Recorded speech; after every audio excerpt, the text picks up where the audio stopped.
నమో శ్రీనివాసాయ నమః. నమో వెంకటేశాయ నమః. అందరికీ నమస్కారం అండి.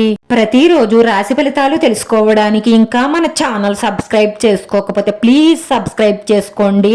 లైక్ చేసి మీ పూర్తి సపోర్ట్ మన శ్రీనివాస ఛానల్ కి ఇవ్వండి.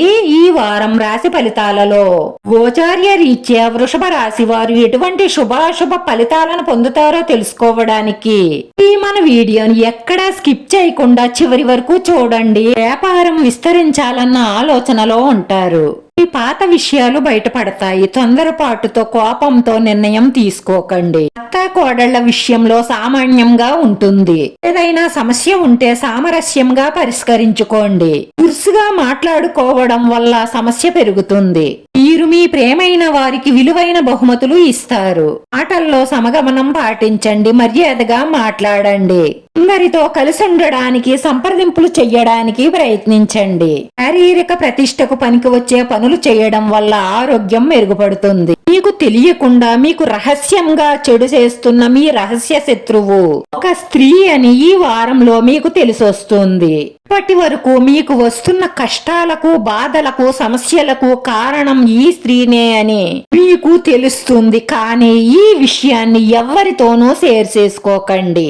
శత్రువుల నుంచి మీకు ఎటువంటి హాని జరగకుండా ఉండాలి అంటే ఈ చిన్న పరిహారం చెయ్యండి. మంగళవారం రోజు తలారా స్నానం చేసి ఆంజనేయ స్వామి ఆలయానికి వెళ్లి ఆంజనేయ స్వామి ఆలయంలో నూనెతో దీపాన్ని వెలిగించి జై బజరంగబలి అని 9 సార్లు జపిస్తూ ఆంజనేయ స్వామికి తమలపాకుల దండ సమర్పించండి. ఇలా చేయడం వల్ల ఈ శత్రువులు చేసే కుట్రల నుంచి మీ కష్టాల నుంచి దూరం అవ్వచ్చు.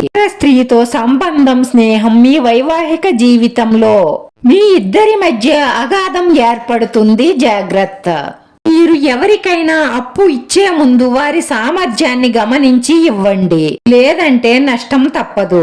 అతి ఉదారత స్వభావాన్ని మార్చుకోండి. లేదంటే నష్టపోతారు. ఈ స్వభావాన్ని అలుసుగా తీసుకుని మీకు తెలిసిన వాళ్ళందరూ మిమ్మల్ని వాడేసుకుంటారు. ఉదారత కొంతవరకు పర్వాలేదు. మితిమీరితే ప్రమాదానికి దారి తీస్తుంది. జాగ్రత్త.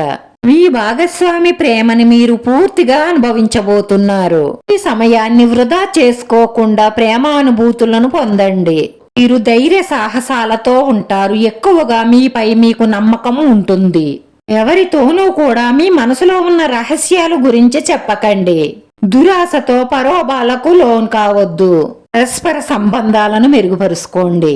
బాధ్యతగా ఉండండి. పనిలో అప్రమత్తత పెంచుకోండి. లావాదేవీలలో స్పష్టంగా ఉండండి.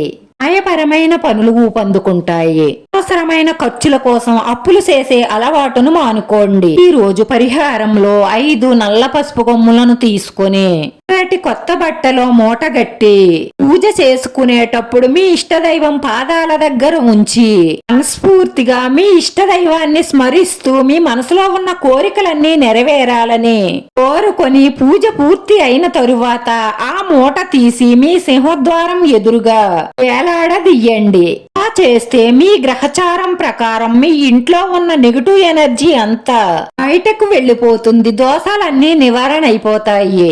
మీకంతా శుభమే కలుగుతుంది. మీ మనసులో ఉన్న మంచి సంకల్పాలన్నీ నెరవేరతాయి. మానసిక ప్రశాంతత లభిస్తుంది. వీడియో నచ్చితే లైక్ చేయండి. మీ లైక్ మాకు ఎంతో విలువైంది. మీరు లైక్ చేయడం వల్ల ఈ వీడియో ఇంకొంతమందికి చేరుతుంది. నా శ్రీనివాస ఛానల్ ను ఆదరించండి. అందరికీ ధన్యవాదాలండి. నమో వెంకటేశాయ నమః.